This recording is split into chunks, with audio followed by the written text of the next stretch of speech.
O Brutalista conta a história de um arquiteto judeu que sai da Europa rumo aos Estados Unidos para fugir ali da perseguição do nazismo. O filme acompanha ele tentando se estabelecer nos Estados Unidos como um imigrante, só que tudo muda quando um empresário muito rico quer financiar um projeto com o estilo dele de arquitetura. O filme foi exibido pela primeira vez durante o Festival de Veneza, uns 2 meses atrás, e arrancou muitos elogios da crítica, ele inclusive ganhou o Leão de Prata, que é meio que o segundo principal prêmio aí da competição. E já é uma das principais apostas pro Oscar, eu acho que com certeza ele deve ser indicado a quase todas as categorias. Eu já vi o filme na Mostra de São Paulo e hoje a gente vai discutir se vale a pena todo esse hype.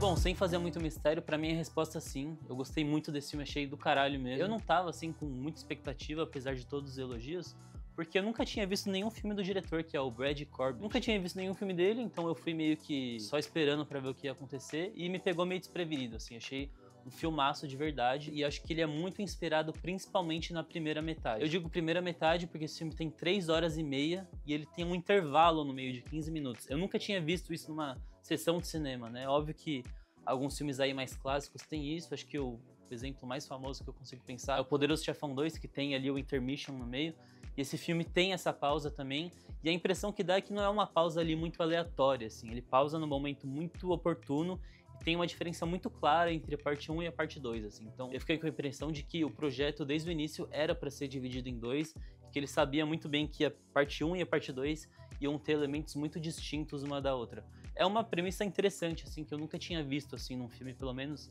mais recente, né? A primeira metade, pra mim, o que dá o tom dela é logo o primeiro plano, tem uma câmera na mão ali que sai de um ambiente escuro, essa câmera acompanha o personagem, sai e dá de cara com a Estátua da Liberdade em Nova York, só que ela tá ao contrário, e meio que o filme dá o tom ali, assim, porque essa primeira metade, pra mim, ela é um pouco mais universal, digamos assim. O filme fala um pouco sobre como esse modo de vida americano e essas relações de poder do capitalismo vão intoxicando todas as relações possíveis, assim, desde relações familiares, relações de amizade, é um bagulho meio que vai poluindo tudo. E o personagem principal, que é vivido pelo Adrien Brody, ele meio que é um contraponto a essa coisa, assim, é meio que como se ele representasse uma certa pureza, isso, assim. Não que ele seja um personagem perfeito, assim, mas ele meio que traz um pouco esse contraste em relação a essa disputa pelo poder bizarra dos Estados Unidos. E é um filme muito interessante nesse sentido, porque apesar de ele ter toda essa questão do judaísmo, né, do personagem ser judeu, de ser um drama, mais um, assim, sobre judeus na Segunda Guerra Mundial, ele traz essa questão da guerra de classes mesmo, de resistência. E o Brad Corbett, pra mim, ele quer se valer desse rigor técnico que ele traz pro filme, assim. Parece que ele não quer desperdiçar um plano sequer do filme inteiro, assim. O filme está sendo muito comparado com vários outros clássicos aí dos Estados Unidos. Algumas comparações eu acho que meio exageradas, mas também algumas que são muito válidas, por exemplo, com o Paul Thomas Anderson, assim, esses dramas mais históricos do Paul Thomas Anderson, por exemplo, um Sangue Negro, um The Master aí da vida. Porque nesses filmes o Paul Thomas Anderson, ele pega ali um momento específico dos Estados Unidos e centraliza todo o drama num protagonista, assim, meio que como se quisesse representar essa parada nesse personagem. É muito parecido com o que o cineasta faz aqui no Brutalista. E o filme tem um pouco essa obsessão por sempre buscar ali o melhor enquadramento possível, o que pode dizer mais sobre aquele personagem. E eu não acho que em nenhum momento ele soa enfadonho ou aquela coisa da técnica pela técnica.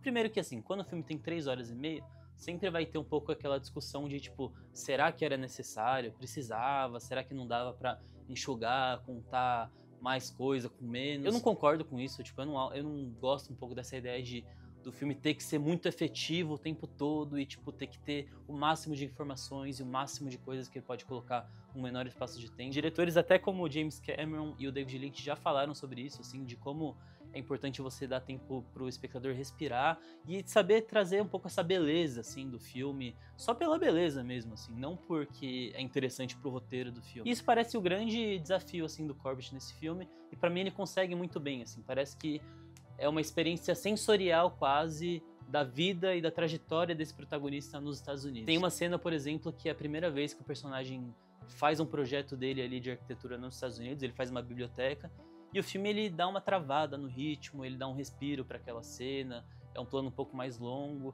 Isso é só um exemplo de algo que ele faz o filme inteiro, assim, ele sempre tentando buscar um virtuosismo técnico para trazer ali uma experiência que seja um pouco mais sensorial, um pouco mais interessante. Eu acho que ele consegue fazer isso muito bem. O filme, inclusive, é filmado em 35mm, o que dá um pouco essa coisa dessa elegância pro filme, esse aspecto mais clássico, que é muito interessante, e o próprio Paul Thomas Anderson também já fez isso em filmes aí anteriores dele. Eu acho que a segunda metade do filme é um pouco mais fraca. A segunda metade traz a personagem da esposa do protagonista, né, que é interpretada pela Felicity Jones. É boa a segunda metade, mas acho que ela fecha um pouco as possibilidades do filme. Primeiro porque traz as resoluções, então é óbvio que ele vai meio que limitar um pouco o que ele estava fazendo na primeira metade. Mas também em alguns momentos parece que o filme ele vai se rotulando como um filme de Segunda Guerra sobre judeus, assim, porque ele traz um pouco sobre essa coisa do personagem reencontrando uma identidade, criando ali uma consciência mais política. Então parece que o filme vai fechando o cerco. Mas pra mim a cena final, inclusive uma montagem final ali muito interessante, eu não posso entrar em spoiler, mas pra mim ela retoma um pouco essa ideia mais universal, essa ideia um pouco mais de resistência mesmo, de relações de poder, que pra mim é muito interessante. Então, no final das contas, eu acho que conseguiu um pouco retomar o que tava muito bom no filme. Bom, não posso deixar de falar também sobre a atuação do Adrien Brody. Com certeza esse cara vai ser indicado ao Oscar, e eu acho que ele é o principal cotado, assim, pra ganhar, e a atuação dele é muito impressionante mesmo, assim, eu acho que é a grande atuação do ano até agora. Não é fácil você segurar um filme ali de 3 horas e meia, e acho que ele dá conta do recado total. E o Guy Pearce também, que faz esse empresário, que assume a postura assim de quase que um antagonista no filme, tá muito bem também. A Felicity Jones é um elenco que com certeza aí vai varrer as indicações ao Oscar. Bom, de modo geral, então, eu achei Brutalista um filme do caralho, gostei muito mesmo, então vou dar 4 estrelas e meia. Se você gostou do vídeo, deixa um like, se inscreve no canal aí, por favor, e fala aí nos comentários o que você espera de Brutalista quando estrear no Brasil, que tá marcado já pra fevereiro, ou se você já viu o filme na mostra, deixa aí o que você achou. Valeu!